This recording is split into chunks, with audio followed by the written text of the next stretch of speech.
mga idol, meron naman tayong talong dito na gagawin daw ensilada mga idol. At saka may bumili na naman ako ng papait mga idol. Oh.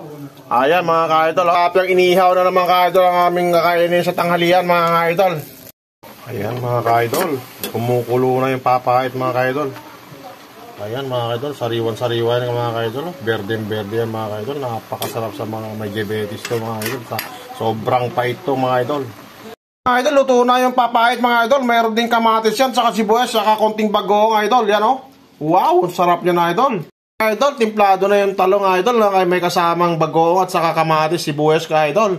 Saka may kasama din tilapia, mga sariwan-sariwang tilapia na idol. Ayan o. Nako, Diyos ko Mariosa idol. Hindi na napigilan ng aking asawa yung pagkain niya. Sabi niya, diet daw siya idol. Pero eto idol o. Hindi ko alam kung ilang tilapia ng tinira niya idol. Mukhang dalawa na lang ang natitira, idol. Ayan, mga idol, oh.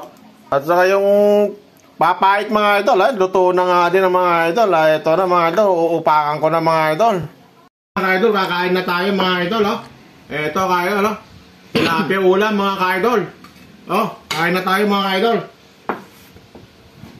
Ito ka, papait, mga idol, oh. Papait yan. The best ba, idol? The best ang lasa ng papait pang diabetes yan kung may diabetes ka, idol.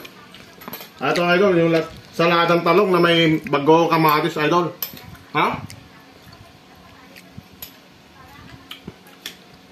Ang sarap, idol. Kain tayo, mga idol. Saka may tilapia inihaw pa, mga idol, oh. Eto, ang the best yan, mga idol. Ang partner na inihaw na tilapia, mga idol.